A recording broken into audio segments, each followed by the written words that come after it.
Hello everybody, here's GBF Archiver Altmeister. It has been a while since I've made my last Let's Play in English, so pardon my rather rusty English in this instance, but perhaps the longer I play, the better it will get. Yeah, I played Excelsior Phase 2, Errondor, some years ago now, and thanks to Matthew Engel, who's also credited here. He recently watched my Let's Play of the game, and suggested I try the first one. And this was something I always had in mind, always in the back of my mind to someday do. And yes, well, his email kinda motivated me into doing this. So without further ado, this is Excelsior, an RPG based on in inspiration of the Ultima series, while the second one was more like Ultima 5, I guess, or 6, I don't know. This one was more based on the first few Ultimas, which were almost similar in the graphics and the gameplay, as far as I recall. Ultima hardcore fans will lynch me for this, but I am not an expert on Ultima in any way. Yeah, and Phase 1, like Errondor, plays on a world called not Errondor but Lysandia. And just like the second one, we are a fixer, and that means we are a member of a secret organization, intergalactic organization, something like that, who is sent to other worlds to keep everything in check and make sure that the world doesn't go to shit in the worst possible way. It kind of reminds me of Hard to Be a God. There's a game of this as well I played but have not made a Let's Play of, but and based on a Russian novel, as far as I recall. There was a movie from 2013, also a Russian movie, which kind of made a very interesting adaptation of the story. Basically, there are humans, or human society has advanced so much that they can travel to other planets, and they're only there for exploration and scientific research. And for that reason, they sent one of their scientists down onto this medieval planet and have him walk around the people and kind of check out how social dynamics work and all that. And so this is similar in that way, but we are also doing something to this world and trying to make them prosper. So it's not like Star Trek, like the first directive, that you can't interfere with national events, like in Star Trek. If something is about to explode a planet, they are not allowed to interfere with this, because that would be a violation of natural progression of cosmos. So this is kind of like that. We are a fixer again, or for the first time this time. And yes, we have this little castle, and this game was made by Daniel Burke and Matthew Engel, whom I already mentioned, and he provided me with a serial key for a registered version. The unregistered version has about 10 times you can play before it shuts down, and this is version 2.0. There is a version 3.0 which I first played in preparation for this Let's Play. And the only difference is that you can play it under Windows. But I'm kind of a fan of the DOS version, because there are loading screens, and I kind of grew up with that version, with this version, because I had a shareware disk way back then, and used that. So I never got really very far, because I didn't know English back then. I was a kid, and but I liked the simplicity of it all, because it's a rather pretty simple game. It's more like a dungeon crawler, in some regards, and grinding and basic stuff, really, but sometimes that is all you need. Yeah, from 1994, I was about 9 years old back then, but it wasn't the time when I had my first PC, that was years later. Also in the 90s, something about 1998 or something like that. And the company is called the Castle Software Adventure. Or, no, the Castle Software is the company's name, and it's an adventure from this company. I think I've explained this long enough, so let's get to the next screen, which is the main menu. We can continue our adventure, start a new adventure, display our credits again, or we can quit to DOS. We will start a new adventure. Yeah, we only have one character in this game, just like in Errondor, there is no party of any kind. So, and these are primary and secondary attributes. The primary attributes can be enhanced or increased by objects we will get, free amulets, like in Zelda Ocarina of Time, although they don't give you any stat boosts, but in this game that is part of the main quest. The secondary attributes cannot be increased, but first we will give this character a name and we call him GBF, just like me, and we can now choose a race. Yeah, we have humans, pretty standard. We have an elf.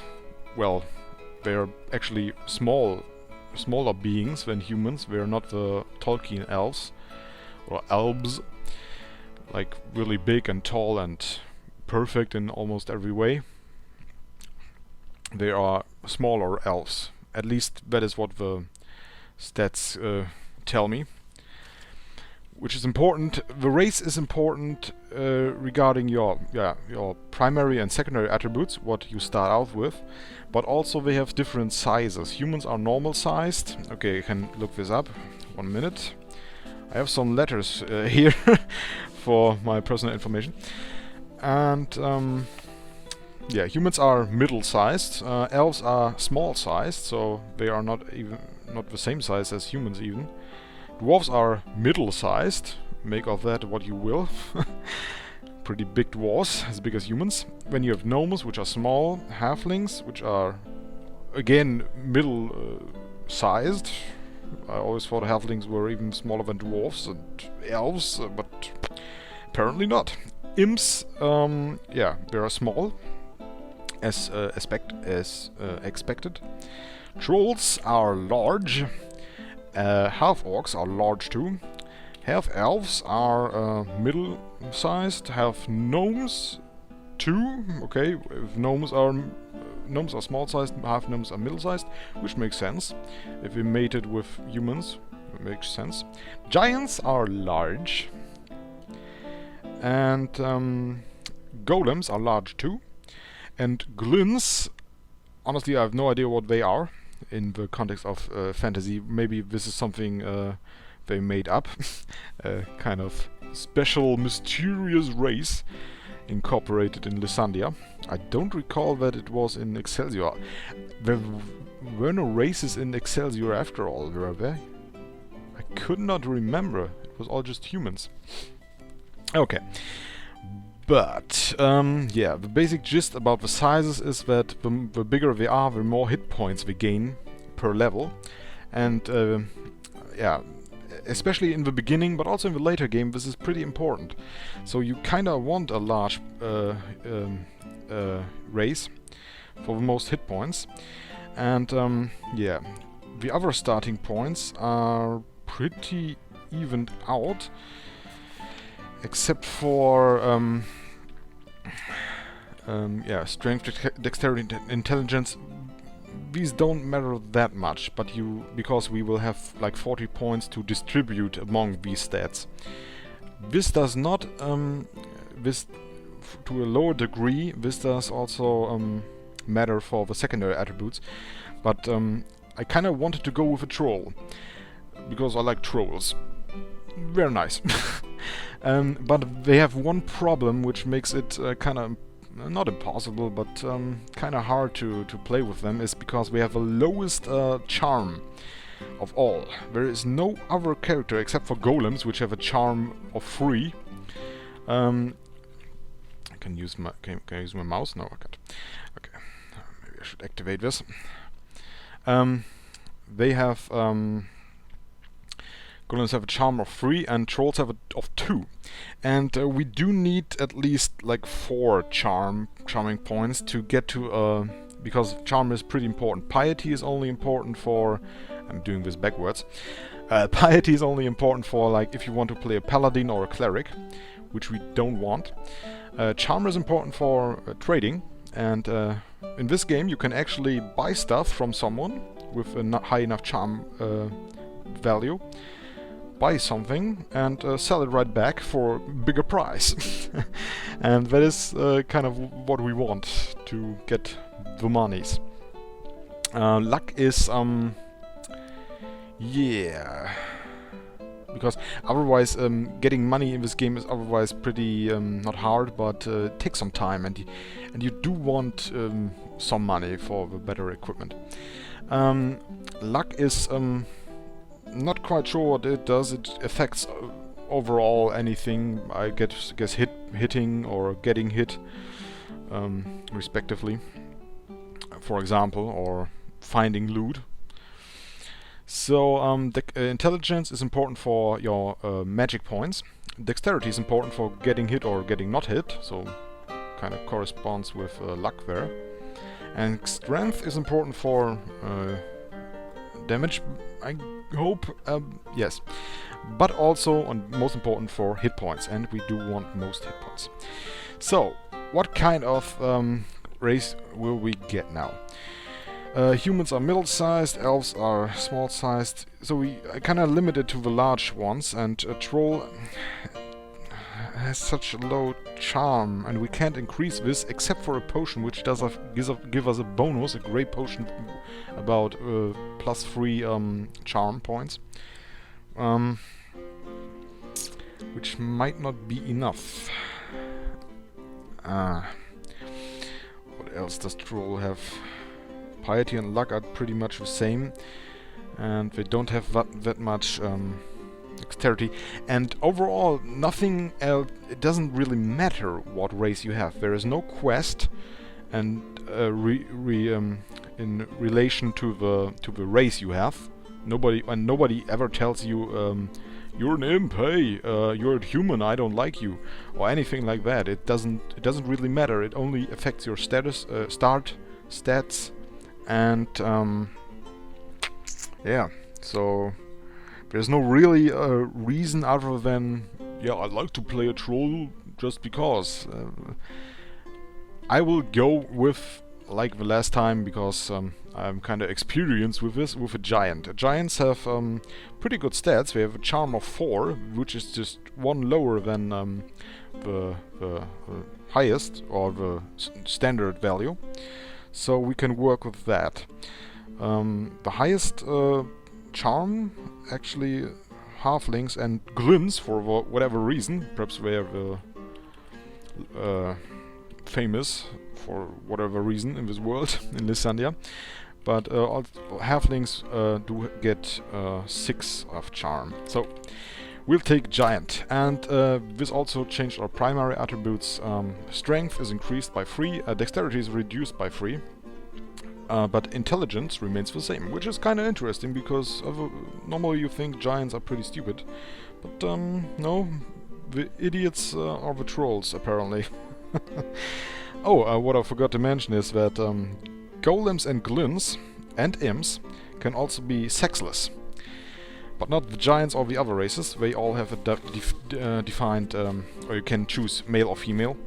And I will go with male because it does affect something. It is not just yeah. Of course, it's also an optical choice, or yeah, hyphenating. Was it hyphenating? That. It does affect, males get a bonus in strength, and females get a bonus in the dexterity. Since strength is a little bit more important for us, we will go with male regardless, because would have chosen that anyway, because I am male and therefore it is chosen. So we have a strength of 19 and 30 points to distribute among our primary attributes. We can increase them with these 3 buttons or decrease with these, but we can't go lower than what we already have from the starting point. So, and I will. Oh, and our dexterity went down too. Okay, I forgot. So if you choose male, you get less dexterity. You are not that nimble anymore. And if you choose female, it would be the other way around. It doesn't affect intelligence. They are both equally intelligent. So no problems there, as far as I'm concerned. And yeah, now we will get our strength up to, we would spend most points in there, up to 40, and dexterity, because we eventually want to hit things, up to, yeah, 20, and intelligence can stay that way. We won't, kind of torn here. Strength must be 40, yeah. Dexterity or intelligence, yeah, like, let's put dexterity up. So that we have nice even values, 40, 20, 15. And now we hit escape. We have distributed all our points. We can also start without distributing all our points, but there will no point in the game later on where we will actually, you know, reinvest them somewhere. So you have to spend them. If you want to spend them with character creation. And now we can choose our increase our secondary attributes, which we will all put in charm, so that we have a charm of 9. And like I said, the rest can't be reduced, because that is what we started out with. And luck and piety can stay that way anyway, because we are not gonna play a cleric or a paladin with piety, and luck is, yeah, a random luck attribute value. So, after this we can choose the classes, which we can choose because of our attributes. We cannot choose paladin and cleric now because we don't have enough piety, and some other attributes may be missing as well. And we can also not play a mage because our intelligence is too low. And the stats for that I'm not quite sure. The only thing that matters is that we can choose a pirate, a scholar, or a militiaman. But we will go with a warrior because he can carry the best weapons in the game. Except for the last one, everybody can carry the last one, but that is a whole different story where we aren't there quite yet. Yes, we will be a classic giant warrior. And now we can choose skills. Like in Errondor, we can learn these skills later on in the game. But we can also choose skills from the get-go. And because we're pretty useful for health, for regaining our health, we will choose bandage, which means we will, after a few rounds, gain HP back. So that is something that we want. Survival is important if you run out of food, which will hopefully never happen, because then you lose hit points and eventually die, and the survival reduces the loss of hit points to about half. You only lose half hit points instead of full hit points. Whatever that means, it's not that useful. Scribe, nobody knows what it does, but we will get this skill regardless, but later on in the game. It's pretty easy. Lockpicking is good for, yeah, if you want to pick a lock, a door, or a chest, or whatever.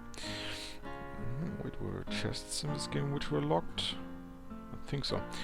Seamanship, very important, but we will get later for driving around or sailing with a ship. Dark eyes is important, or should be important, for running around in dark caves. But I have not walked around dark caves without dark eyes, so I don't know if that made... You do see a little bit more, but I don't know...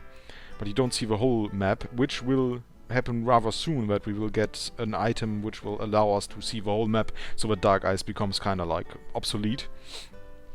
Fencing is important, but also very easy to get in the beginning. It's right in Castle Excelsior itself.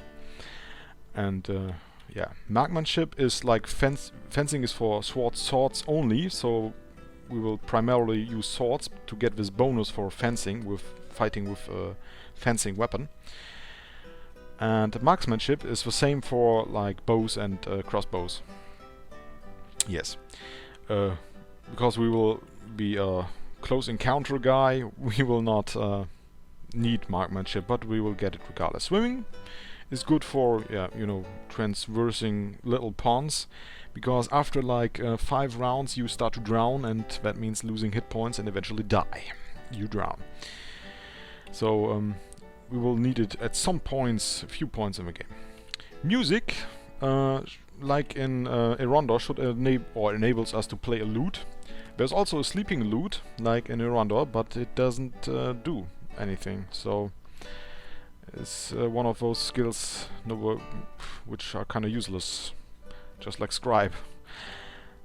What does us tell this about Lysandia, the world? Pretty much that artistic people are not welcome there, or have no use. It's just like in real life.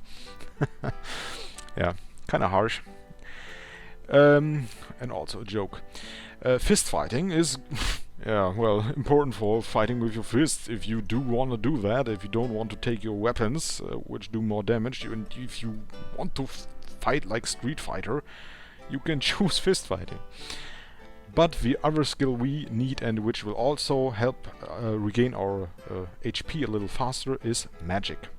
Isn't that expensive? Costs about like 100 gold, but it is somewhere very else, so we will get it in the beginning right away. So now we have picked our 2 skills, all our stats are ready to go, and we will now have the final adjustment to make, which is our alignment. Alignment affects the kind of spells you can cast, and that way the more good you are, the cheaper your good spells are, and the more evil you are, the cheaper your evil spells are. Most spells are kind of like in the neutral zone, but if we would use any spells, it would be healing spells. So these are kind of more like in the good zone, so we will get some points to the good side. We are not totally neutral, we are a little bit of a good guy in this. Yes. And now it asks us if this character is acceptable, and we tell him yes. And now we will begin. This is the intro text. You stand 15th in line waiting for your turn to appear before the Great Council of World Watchers. It was the World Watchers. The architects and overseers of all the multiverse. It has been 2 eons since you joined the ranks of the Fixers, the legion of deities who stand at the back and call of the Watchers, ready to correct any deviation in the cosmic fabric of planetary history. Now that your Tyro phase is almost complete, what is Tyro? You feel confident and ready for a greater challenge. The line advances as each fixer before you is given his or her assignment. Your turn is approaching, and you can see into the ornate conference chamber. Yes, there, sitting at the large rectangular table, is Ikisi, the Ocean Watcher, and to his right, Matnasutina, the Land Watcher, and on down the row until Keld, the council spokesman, at the head of the table. Your turn arrives and you step in. "Welcome, welcome, yes, step forward," says Keld as he shuffles through a mountainous stack of papers. He turns his glassy eyes to you. "A splendid job you did in straightening out that fiasco with the warpore on, tell me, what was it again? I seem to have misplaced my record."